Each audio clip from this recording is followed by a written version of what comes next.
Heya Cryptozens, it's 10 p.m. Pacific time. My name is Nikodemus, and welcome back to the Crypto Overnighter, where we take a nightly look at the crypto, NFT, and metaverse space. And keep in mind, nothing in this show should ever be considered financial advice. It's Friday, December 2nd, 2022, and welcome to the weekend. You made it. Now let's go. The United States Trustee handling FTX's bankruptcy proceedings has referred to the now defunct exchange as the, quote, fastest big corporate failure in American history.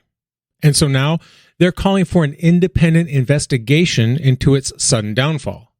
In a December 1st motion, U.S. Trustee Andrew Vara noted that over the course of 8 days in November, the value of the company's assets, quote, suffered a virtually unprecedented decline. Now, this is from a market high of $32 billion earlier this year to a severe liquidity crisis following a run on the bank.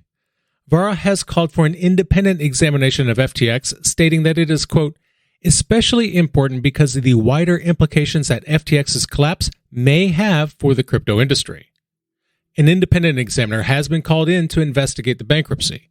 This type of examiner is typically brought in when it is in the interest of creditors or when unsecured debts exceed $5 million. Independent examiners have been called in other high-profile bankruptcy cases like Lehman Brothers and, more recently, Celsius as part of its ongoing Chapter 11 case.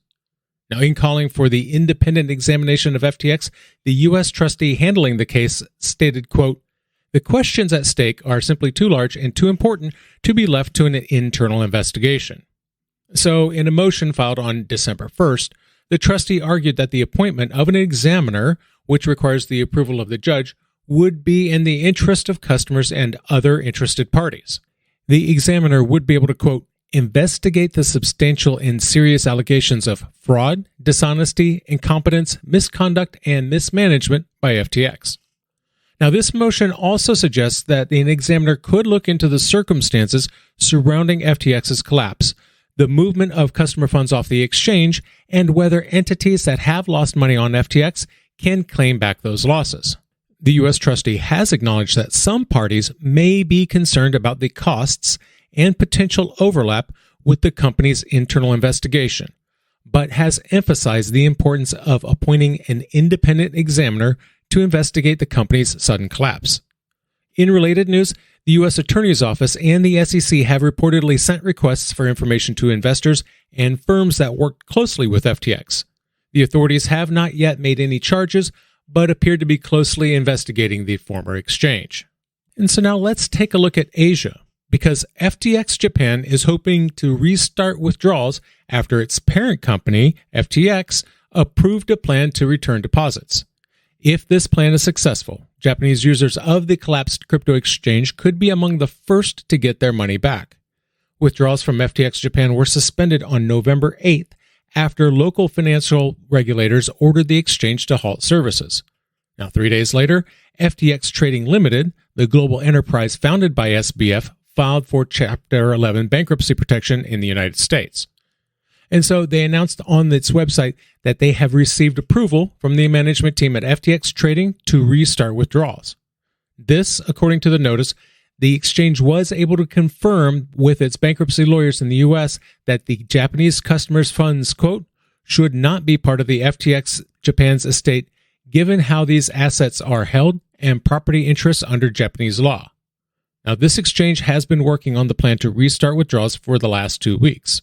Now, apparently, they have already begun work on the plan to restart withdrawals, and its engineering teams are working to make this possible. Now, the notice also states that the exchange will incorporate controls, security audits, reconciliations, and reviews to establish a robust and secure process for withdrawals. FTX Japan will also publish information about customer assets held in segregated wallets and trust accounts each Monday. The notice also says the exchange aims to provide additional information regarding the resumption of withdrawals for its users in the near future. Now from Japan, let's go to Thailand, because we have some central banker news for you. Central bank governors from around the world are currently in Thailand for a conference hosted by the Bank of Thailand and the Bank for International Settlements. This conference is focused on the role of central banks in the face of evolving financial technology and a panel discussion on digitized money systems included discussions about the rise of digital assets and central bank digital currencies, as well as the risks associated with these technologies. Eddie Yu is the CEO of the Hong Kong Monetary Authority, and he discussed the innovations and benefits of blockchain technology, as well as the potential impact on central banks. He noted that in the long term, CBDCs and stablecoins could offer a more efficient and cost-effective way of conducting transactions, but stressed that there are risks associated with any new technology.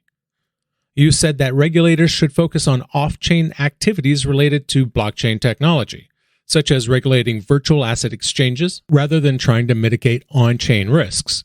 He also revealed that the Hong Kong government is working on regulations for the stablecoin industry that align with international consensus. Quote, "We can start with regulating off-chain activities like regulating virtual asset exchanges. Hong Kong will soon introduce not just AML aspect, but also investor protection."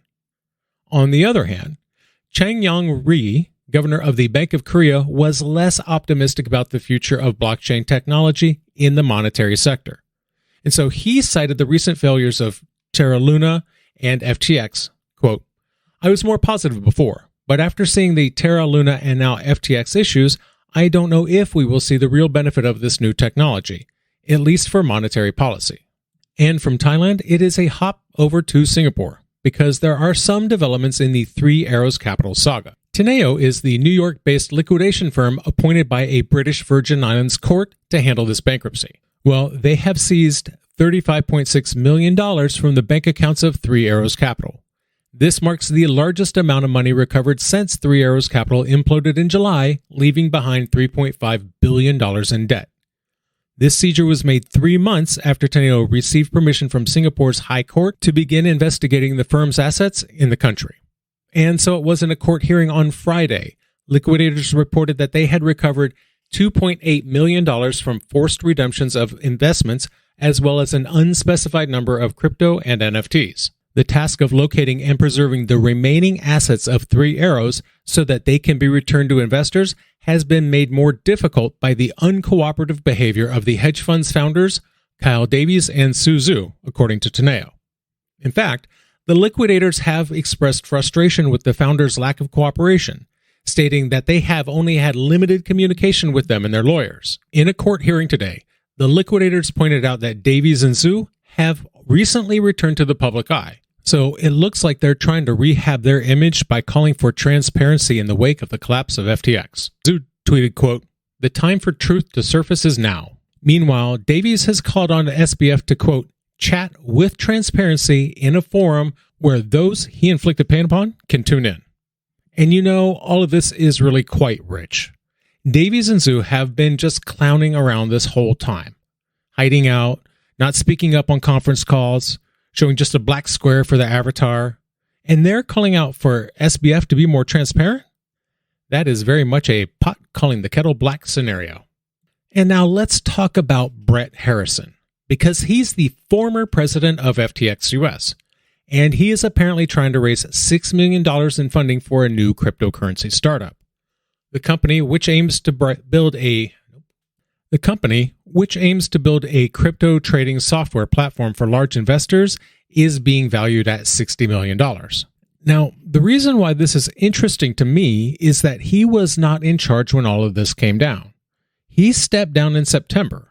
On September 27th, he announced on Twitter that he was stepping down as president of FTX's U.S. operations.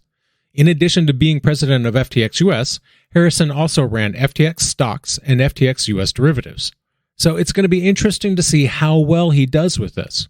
Because, assuming he has nothing to do with any of the shading things going on at FTX, are investors going to trust him because he got out early and give him a chance? Or will the stink of Sam be just too much for most people to handle? We'll see. Now, are people out there really ready for another algorithmic stablecoin? Just about a week ago, we were talking about the demise of Ardana, which would have been a decentralized stablecoin built on top of Cardano. Well, that project is gone. Crypto, like nature, abhors a vacuum, which means that one contender or another is going to try to come out on top, developing a successful stablecoin on the Cardano network. But frankly, I got to be surprised because One candidate for the role of stablecoin is an algorithmic stablecoin. The stablecoin project JED claims that it will be over-collateralized and will have on-chain proof of reserves. But some community members have expressed skepticism, with some mentioning the recent collapse of the algorithmic stablecoin UST. One community member questioned why another algorithmic stablecoin was being developed, especially since the failure of Terra showed just how badly they can go wrong. And another one said that they would rather stick with Tether because algorithmic stablecoins have already been proven to be unstable. Meanwhile, Tether has said that stablecoin projects like Terra had mechanisms designed to achieve stability, but those ultimately failed. Quote, unlike collateralized stablecoins where each coin is fully backed by collateral, algorithmic stablecoins attempt to maintain their value via various market operations that have frequently been broken down dramatically. Circle, issuer of the USDC stablecoin, also chimed in, pointing out that algorithmic stablecoins with complex collateralization structures and technological stabilization mechanisms do not offer the same utility value as full reserve regulated dollar assets. Quote, the collapse of Terra earlier this year underscored that not all stablecoins are created equal. All that said, I'm not interested in this one. Maybe it's just fine, maybe it's not. I'll just say that Terra went for a long time before it imploded, but implode it surely did. Will JED suffer the same fate? Is it doomed to failure because it's an algorithmic stablecoin? I don't know, but I'm not putting my money at risk, at least not like that. The leadership of the United States House Financial Services Committee has called on Sam Bankman-Fried to appear in an investigative hearing scheduled for December 13th. In posts on Twitter, House Financial Services Committee Chair Maxine Waters and Ranking Member Patrick McHenry requested that Bankman-Fried speak at the hearing, which is aimed at investigating the events surrounding the collapse of FTX. Presently, it's unclear if the lawmakers intended for SBF to appear in person or remotely from the Bahamas. Representative Waters said, quote, we appreciate that you've been candid in your discussions about what happened at FTX. Your willingness to talk to the public will help the company's customers, investors, and others. Representative McHenry said, quote, as you said, you have a duty to try to do what's right and help customers out here. If that is a true statement, testify before the House Financial Services Committee on 12/13.